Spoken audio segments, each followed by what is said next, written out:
Hello friends, मैं हूं सुदर्शन प्रकाश और आप देख रहे हैं यूट्यूब चैनल गुरु चकाचक। दोस्तों, ये 1 अक्टूबर का करंट अफेयर्स है। वीडियो के बीच में आपसे एक क्वेश्चन पूछूंगा जिसका आंसर आपको कमेंट बॉक्स में देना है। आज करंट अफेयर्स का पीडीएफ आपको गुरु चकाचक के टेलीग्राम ग्रुप में मिलेगा। टेलीग्राम ग्रुप का लिंक डिस्क्रिप्शन बॉक्स में है और साथ ही इसका पीडीएफ आपको डिस्क्रिप्शन बॉक्स में दिए गए लिंक पर क्लिक कर भी डाउनलोड कर सकते हैं। तो चलिए शुरू करते हैं। आज का पहला क्वेश्चन है, ब्रह्मोस मिसाइल के एक्सटेंड रेंज वर्जन का सफल परीक्षण किया गया है। यह कितने किलोमीटर तक वार कर सकता है? सही आंसर है ए, 400 किलोमीटर।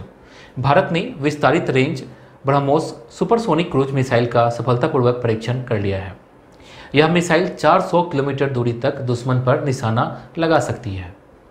रक्षा अनुसंधान और विकास संगठन मतलब डीआरडीओ ने PJ-10 परियोजना के तहत ओडिशा के बालासोर तट से यह परीक्षण किया है और इसके तहत मिसाइल को स्वदेशी बूस्टर के साथ लॉन्च किया गया है। अब ब्रह्मोस सुपरसोनिक क्रूज मिसाइल के बारे में जानते हैं। यह ब्रह्मोस सुपरसोनिक मिसाइल के विस्तारित रेंज संस्करण का दूसरा परीक्षण था। इसे नए स्वदेशी बूस्टर और एयर फ्रेम के साथ लगाया गया। यह ब्रह्मोस सुपरसोनिक मिसाइल के एक्सटेंडेड रेंज वर्जन का दूसरा सफल परीक्षण है। इस टेस्ट के लिए मिसाइल को देसी बूस्टर से लक्ष्य पर दागा गया और इसकी रेंज मारक क्षमता बढ़ाकर 400 किलोमीटर की गई, जो पूरी तरह सफल रहा है। आपको बता दूं कि पूर्वी लद्दाख में भारत चीन सीमा तनाव ने भारत को पूरी तरह सतर्क रहने की सीख दी है।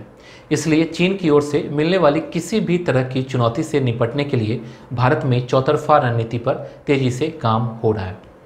आपको बता दें कि भारत चीन के बीच पूर्वी लद्दाख में पिछले 5 महीनों से सीमा गतिरोध बना हुआ है और इसको लेकर दोनों देश के बीच सैन्य स्तर पर कई बार बातचीत भी हो चुकी है, लेकिन अब तक सीमा परिस्थिति यथासंभव वैसी ही बनी हुई है। नेक्स्ट क्वेश्चन है, डिफेंस इंडिया स्टार्टअप चैलेंज 4 का शुभारंभ किसके द्वारा किया गया है? सही आंसर है डी, राजनाथ सिंह। केंद्रीय रक्षा मंत्री राजनाथ सिंह ने आत्मनिर्भर भारत अभियान के तहत रक्षा क्षेत्र में आत्मनिर्भरता हासिल करने के लिए defence India startup challenge 4 challenge शुरू किया है। इसके तहत रक्षा क्षेत्र के उत्कृष्ट शोधों के लिए वातावरण तैयार होगा। साथ ही पहल और प्रोडक्ट मैनेजमेंट अप्रोच के लिए दिशा निर्देश भी जारी किए गए हैं। इसके लिए निजी क्षेत्र से साझेदारी, तकनीकी हस्तांतरण और 74% FDI जैसे बड़े कदम उठाए गए हैं। साथ ही 101 वस्तुओं के आयात पर रोक लगा दी गई है ताकि भारत में उन वस्तुओं का निर्माण कर सके। नेक्स्ट क्वेश्चन है, नाबार्ड किस राज्य में स्वच्छता साक्षरता अभियान शुरू करेगा? सही आंसर है C, Karnataka. National bank for agriculture and rural development मतलब नाबार्ड कर्नाटक में एक स्वच्छता साक्षरता अभियान शुरू करेगा। यह 1 लाख ग्रामीण आबादी को कवर करने वाले 2000 गांवों में वास मतलब वाटर, सैनिटेशन एंड हाइजीन पर साक्षरता को बढ़ावा देने के लिए शुरू किया जाएगा। अब इसका उद्देश्य जानते हैं। इस अभियान का उद्देश्य स्वच्छता और स्वच्छ प्रथाओं को अपनाने के लिए महत्वपूर्ण व्यवहार परिवर्तनों को विकसित करने पर ध्यान केंद्रित करना है। यह अभियान 2 अक्टूबर से शुरू होगा और 26 जनवरी 2021 तक चलेगा। नेक्स्ट क्वेश्चन है, विश्व का सबसे लंबा span concrete deck extra dose cable stay bridge का उद्घाटन कहाँ किया गया है? सही आंसर है बी, हैदराबाद। किशन रेड्डी और नगर प्रशासन शहरी विकास मंत्री KT रामाराव के द्वारा हैदराबाद के दुर्गम चिरवू में विश्व के सबसे लंबे स्पैन कंक्रीट डेक अतिरिक्त केबल बने पुल का उद्घाटन किया गया है। इस पुल का निर्माण 184 करोड़ रुपए की लागत से किया गया है और इसे लार्सन एंड ट्रूबो द्वारा बनाया गया है। दुर्गम चिरवू केबल स्टे ब्रिज एक ऐसी परियोजना है जिसे ग्रेटर हैदराबाद म्युनिसिपल कॉरपोरेशन द्वारा शुरू किया गया है और यह दुनिया का सबसे लंबा span concrete deck extra dozed cable stay bridge है। नेक्स्ट क्वेश्चन है, अंतर्राष्ट्रीय अनुवाद दिवस कब मनाया जाता है? सही आंसर है डी, 30 सितंबर। हर साल पूरी दुनिया में 30 सितंबर को इंटरनेशनल ट्रांसलेशन डे मतलब अंतर्राष्ट्रीय अनुवाद दिवस मनाया जाता है। यह दिन भाषा अनुवाद पेशेवरों के काम का जश्न मनाने का है जो संवाद, समझ और सहयोग की सुविधा प्रदान करते हैं, जो विकास, विश्व शांति और सुरक्षा को मजबूत करने में योगदान देता है। साथ ही यह दिन बाइबल के अनुवादक सेंट जोरोम की फीस्ट का भी प्रतीक है, जिसे अनुवादकों का संरक्षक संत माना जाता है। अंतर्राष्ट्रीय अनुवाद दिवस 2020 का थीम है finding the words for a world in crisis मतलब संकट में दुनिया के लिए शब्दों की तलाश करना। इंटरनेशनल फेडरेशन ऑफ ट्रांसलेटर्स की स्थापना 1953 में की गई थी और इस दिवस को पहली बार 1991 में मनाया गया था। इसके प्रेसिडेंट केविन कर्क हैं और इसके सेक्रेटरी जनरल हैं रियल पैकेट। नेक्स्ट क्वेश्चन है, FTII गवर्निंग काउंसिल के चेयरमैन कौन बने हैं? सही आंसर है बी, शेखर कपूर। सूचना और प्रसारण मंत्रालय ने फिल्म निर्माता शेखर कपूर को film and television institute of India मतलब FTII सोसाइटी के नए अध्यक्ष और FTII गवर्निंग काउंसिल के चेयरमैन के रूप में नियुक्त किया है। वो टेलीविजन निर्माता BP सिंह का स्थान लेंगे, जिनका कार्यकाल मार्च 2020 में समाप्त हो गया था, लेकिन कोरोना वायरस के कारण उनका कार्यकाल बढ़ा दिया गया था। शेखर कपूर का कार्यकाल 3 मार्च 2023 तक रहेगा। शेखर कपूर को मासूम, मिस्टर इंडिया, एलिजाबेथ और बैंडिन क्वीन जैसी फिल्मों के लिए जाना जाता है। FTII की स्थापना भारत सरकार ने 1960 में पुणे के तत्कालीन प्रभात स्टूडियो के परिसर में की थी। दोस्तों, आज के क्वेश्चन का आंसर आपको कमेंट बॉक्स में देना है। क्वेश्चन है, दूध का घनत्व मापने के लिए किस उपकरण का प्रयोग किया जाता है? क्वेश्चन है, दूध का घनत्व मापने के लिए किस उपकरण का प्रयोग किया जाता है? 4 ऑप्शन दिए गए हैं, जिनमें बैरोमीटर, हाइड्रोमीटर, लैक्टोमीटर, हाइग्रोमीटर। इनमें से एक ऑप्शन सही है, इसका आंसर आपको कमेंट बॉक्स में देना है। तो चलिए नेक्स्ट क्वेश्चन पे चलते हैं। गरीब कल्याण रोजगार अभियान के कार्यान्वयन के लिए 8 पुरस्कार किस राज्य ने जीता है? सही आंसर है ए, उत्तर प्रदेश। उत्तर प्रदेश सरकार ने केंद्रीय जल मंत्रालय द्वारा स्वच्छता और अधिकतम सामुदायिक शौचालयों के निर्माण के लिए पेयजल और स्वच्छता विभाग द्वारा कुल 11 में से 8 पुरस्कार जीते हैं और उत्तर प्रदेश को गंदगी मुक्त भारत योजना के कार्यान्वयन में दूसरी रैंक मिली है। व्यक्तिगत श्रेणी में प्रयागराज, हरदोई और फतेहपुर ने गरीब कल्याण रोजगार अभियान में पहला स्थान प्राप्त किया है। यह पुरस्कार 2 अक्टूबर को एक आभासी समारोह में प्रदान किया जाएगा। अब गरीब कल्याण रोजगार अभियान के बारे में जानते हैं। इस अभियान को 20 जून 2020 को शुरू किया गया था ताकि प्रवासी श्रमिकों को रोजगार और आजीविका के अवसर प्रदान किए जा सके। ग्रामीण विकास मंत्रालय इस अभियान के लिए नोडल मंत्रालय है। यह 125 दिनों के लिए एक मिशन मोड अभियान है। बिहार, उत्तर प्रदेश, मध्य प्रदेश, राजस्थान, झारखंड और ओडिशा के कुल 116 जिलों को इस अभियान के लिए चुना गया है। नेक्स्ट क्वेश्चन है, निम्न में से किसने संपर्क रहित अभियान शुरू किया है?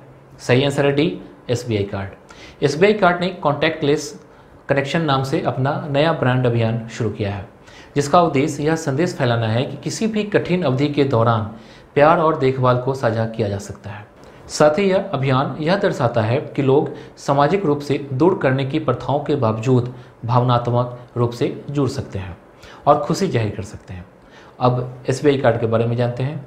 SBI कार्ड के CEO अश्विनी कुमार तिवारी हैं और इसकी स्थापना अक्टूबर 1998 में किया गया था। इसका मुख्यालय गुरुग्राम, हरियाणा में है। नेक्स्ट क्वेश्चन है, आतंकवाद निरोधक बल राष्ट्रीय सुरक्षा गार्ड का अतिरिक्त प्रभार किसे सौंपा गया है? सही आंसर है सी, SS देसवाल। ITBP के महानिदेशक SS देसवाल को आतंकवाद निरोधक बल राष्ट्रीय सुरक्षा गार्ड का अतिरिक्त प्रभार दिया गया है, क्योंकि इसके पदस्थ प्रमुख AK सिंह 30 सितंबर को सेवानिवृत्त हुए हैं। SS देसवाल 1984 बैच के भारतीय पुलिस सेवा अधिकारी हैं। राष्ट्रीय सुरक्षा गार्ड को विशिष्ट आतंकवाद विरोधी अभियान और अपहरण जैसी घटनाओं को अंजाम देने के लिए 1984 में संघीय आकस्मिक बल के रूप में विकसित किया गया था। नेक्स्ट क्वेश्चन है, अभिलाष का निधन हो गया है, वो निम्न में से क्या थे? सही आंसर है ए, गीतकार। प्रसिद्ध गीतकार अभिलाष का निधन हो गया है। उन्हें 1986 की फिल्म अंकुश के गीत इतनी शक्ति हमें देना दाता के लिए जाना जाता था। उनका असली नाम ओम प्रकाश था। उनके गीत इतनी शक्ति हमें देना दाता का 8 भाषाओं में अनुवाद किया गया है और आज भी स्कूलों और अन्य संस्थानों में प्रार्थना गीत के रूप में गाया जाता है। उन्होंने अपने 5 दशकों के करियर में रफ्तार, आवारा लड़की, सावन को आने दो, जीते हैं शान से और हलचल जैसी फिल्मों के लिए गीत लिखे हैं। नेक्स्ट क्वेश्चन है, UNDP ने स्पेशल ह्यूमैनिटेरियन एक्शन अवार्ड से किसे सम्मानित किया है? सही आंसर है सी, सोनू सूद। बॉलीवुड अभिनेता सोनू सूद को एक आभासी समारोह में संयुक्त राष्ट्र विकास कार्यक्रम की ओर से प्रतिष्ठित SDG special humanitarian action award से सम्मानित किया गया है। उन्हें यह पुरस्कार निस्वार्थ भाव से मदद करने, लाखों प्रवासियों और विदेशों में फंसे छात्रों को उनके घरों में वापस भेजने के लिए दिया गया है। नेक्स्ट क्वेश्चन है, किस राज्य में 6 मेगा परियोजनाओं का उद्घाटन किया गया है? सही आंसर है बी, उत्तराखंड। प्रधानमंत्री नरेंद्र मोदी के द्वारा नमामि गंगे मिशन के तहत उत्तराखंड में 6 मेगा परियोजनाओं का उद्घाटन किया गया है। इन परियोजनाओं के माध्यम से हरिद्वार, ऋषिकेश, चंदेश्वर नगर, चोड़पानी और बद्रीनाथ में सीवेज ट्रीटमेंट प्लांट का निर्माण किया जाएगा। साथ ही वो रोइंग डाउन द गंगा नामक एक पुस्तक भी लॉन्च किए जो गंगा की कहानी को दर्शाती है। अब जानते हैं नमामि गंगे मिशन क्या है। यह 2014 में लॉन्च किया गया भारत सरकार का एक प्रमुख कार्यक्रम है जिसका उद्देश्य प्रदूषण को रोकना और गंगा का संरक्षण करना है। इसे national mission for clean Ganga द्वारा लागू किया गया है। नेक्स्ट क्वेश्चन है, अंतर्राष्ट्रीय खाद्य हानि और अपशिष्ट न्यूनीकरण जागरूकता दिवस कब मनाया जाता है? सही आंसर है सी, 29 सितंबर। अंतर्राष्ट्रीय खाद्य हानि और अपशिष्ट न्यूनीकरण जागरूकता दिवस वैश्विक स्तर पर 29 सितंबर को मनाया जाता है। इस वर्ष इस दिवस का थीम है stop food loss and waste for the people for the planet. 2019 में 74वें संयुक्त राष्ट्र महासभा ने 29 सितंबर को खाद्य हानि और अपशिष्ट की जागरूकता के लिए अंतर्राष्ट्रीय दिवस के रूप में नामित किया गया था, जो खाद्य सुरक्षा और पोषण को बढ़ावा देने के लिए खाद्य उत्पादन में मूल भूमिका निभाता है। नेक्स्ट क्वेश्चन है, रक्षा अधिग्रहण प्रक्रिया 2020 का अनावरण किसके द्वारा किया गया है? सही आंसर है सी, राजनाथ सिंह। रक्षा मंत्री राजनाथ सिंह के द्वारा नई दिल्ली में रक्षा अधिग्रहण प्रक्रिया 2020 का अनावरण किया गया है। यह रक्षा अधिग्रहण प्रक्रिया 1 अक्टूबर 2020 से लागू होगी। रक्षा खरीद प्रक्रिया को पहली बार 2002 में शुरू किया गया था। तब से इस प्रक्रिया को समय समय पर संशोधित किया गया है ताकि बढ़ते घरेलू उद्योग को बढ़ावा दिया जा सके और रक्षा विनिर्माण में आत्मनिर्भरता हासिल की जा सके। आपको बता दूं कि रक्षा मंत्री ने रक्षा अधिग्रहण प्रक्रिया की तैयारी के लिए अगस्त 2019 में महानिदेशक अपूर्वा चंद्रा की अध्यक्षता में मुख्य समीक्षा समिति के गठन को मंजूरी दी थी। नेक्स्ट क्वेश्चन है, मान सम्राज्ञी लता मंगेशकर पुरस्कार किसे दिया गया है? सही आंसर है ए, उषा मंगेशकर। उषा मंगेशकर को वर्ष 2020-21 के लिए महाराष्ट्र सरकार द्वारा मान सम्राज्ञी लता मंगेशकर पुरस्कार से सम्मानित किया गया है। वह प्रसिद्ध पार्श्व गायिका लता मंगेशकर की बहन है। उषा मंगेशकर ने मराठी, हिंदी और कई अन्य भारतीय भाषाओं की फिल्मों में गाने गाए हैं। यह पुरस्कार महाराष्ट्र सरकार के सांस्कृतिक विभाग द्वारा दिया जाता है और इस पुरस्कार में 5 लाख रुपए का नगद पुरस्कार, एक प्रशस्ति पत्र और एक स्मृति चिन्ह शामिल है। दोस्तों, कल मैंने आपसे एक क्वेश्चन पूछा था। क्वेश्चन था, भगवान बुद्ध ने अपना पहला उपदेश कहाँ दिया था? सही आंसर है डी, सारनाथ। सारनाथ वाराणसी के 10 किलोमीटर पूर्वोत्तर में स्थित प्रमुख बौद्ध तीर्थस्थल है।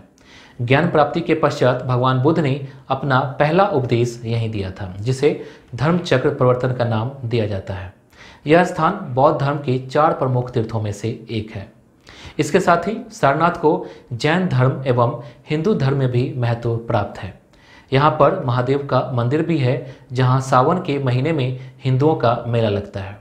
सारनाथ में अशोक का चतुर्मुख सिद्ध स्तंभ, भगवान बुद्ध का मंदिर, धार्मिक स्तूप, चौखंडी स्तूप, राजकीय संग्रहालय, जैन मंदिर, चीनी मंदिर, मुलंगधकुटी और नवीन विहार इत्यादि दर्शनीय है। आज का क्वेश्चन मैं पहले ही पूछ चुका हूँ, फिर भी आपको यहाँ क्वेश्चन दिख रहा है, इसका आंसर आपको कमेंट बॉक्स में देना है। तो दोस्तों, आज के लिए बस इतना ही। उम्मीद है कि ये वीडियो आपको पसंद आई होगी। पसंद आई तो वीडियो को लाइक कीजिए और अपने दोस्तों के साथ ये वीडियो शेयर जरूर कीजिए। और हाँ, अगर आपने अभी तक इस चैनल को सब्सक्राइब नहीं किया है तो प्लीज़ कर लीजिए। साथ ही बेल आइकन पर प्रेस कर लीजिए ताकि नए वीडियो का नोटिफिकेशन सबसे पहले आपको मिले। Thank you.